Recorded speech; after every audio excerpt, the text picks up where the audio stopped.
Hey guys, today I'm going to show you how to make this coal forge. Using this forge I was able to melt aluminium really easily. I was also able to heat steel up enough to shape it with a hammer. So, let me show you how this forge works.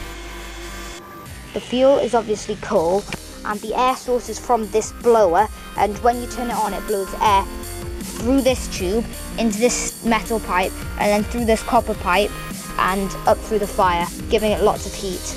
So the things that you're going to need to make this forge is going to be a joint and a long metal tube, and the joint must be something that has a high melting point, and so must the long metal tube. It can't be something like aluminium or lead, which will just melt in the heat of the forge. You need a tin for your forge to actually be in, for the fire to be in, and I'm just using a steel tin, but if you are using steel, make sure that it's not galvanized steel, because galvanized steel will give off toxic gases when burned. What many people use is propane tank with the top cut off. You're also going to need a blower to supply oxygen, and obviously you're going to need some coal or wood to fuel it. You also might want to put something on the edges of the metal bit of the forge to try and heat proof the forge a little bit more, but this is an unnecessary step, but it does help sometimes. So let's see how you make it. So first you need to drill a hole near the bottom of your can for this joint to fit in. The joint should fit in really tightly so that it's almost airtight. Then you need to attach a tube to the back of this joint, and mine is attached by friction, so I just hammered it into place, and it's really hard to move. The tube is long enough so that when I attach it to the blower it won't melt the blower. Now it's time to add a layer of clay that will stop the fire from burning through this thin steel. When you're applying the clay, make sure that there's no air bubbles left in the clay, so smooth it down with your hand. So now I've finished adding all of the clay, and as you can see, this pipe, which is heading in, is tilted slightly to the side, so that when the air blows in it will spiral as it comes up, so that all of the fire gets good oxygen. Now I'm going to leave the clay to dry overnight. So now the clay is pretty much dry, and as you can see, I've cut a slot in the edge here so that I can put my knives in it when I'm heat treating them. So this is the blower which I'm going to be using to supply oxygen to the fire.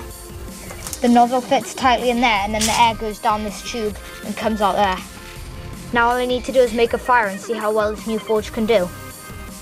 For obvious safety reasons, if you decide to make this forge, make sure that you're wearing leather fireproof gloves and goggles at least. Now the fire's lit, I'm going to let it get going a bit before I apply the fan. So now that the fire's started to get going, I'm going to turn on the fan.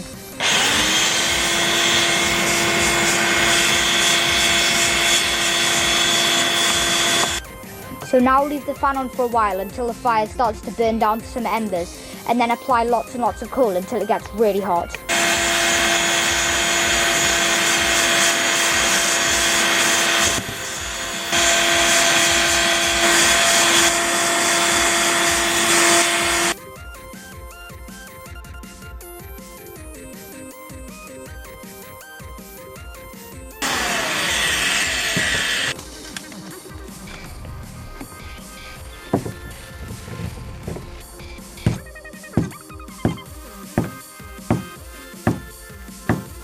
So I was able to heat that steel up really hot.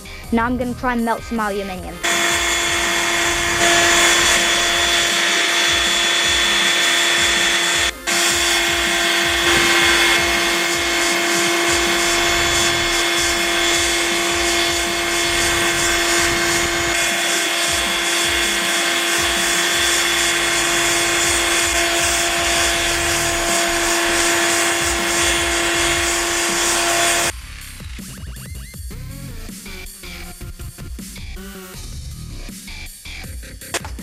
So I was able to melt all of this aluminium, and it's still really molten.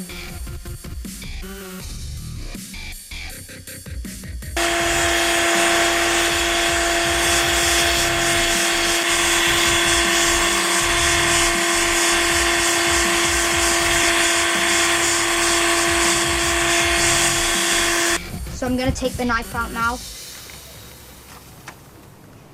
Yeah, that seems hot enough. It's non-magnetic. Put it in the motor oil. So this is the knife after it's been heat treated. All I need to do now is temper it, but I'm not going to do that in this video because this video is about the forge. So that was successful, but as you may have noticed, the clay that was lining the forge is now gone, and I've got a feeling that it just popped and crumbled to the bottom, but it doesn't really matter because the clay wasn't actually necessary. It was just there to help try and insulate the forge, but it's not needed. As an alternative to clay, you can use plaster of Paris mixed with sand to a 50-50 mix, and that does work as a good fireproofer, I know, and for my next forge that's what I'll be using. All of the clay has gone to the bottom and it's all just crumbled up. So thanks for watching, guys. I really hope you enjoyed this video on how to make a forge, and I hope that you're successful if you decide to make one. Also, if you did enjoy this video, please like.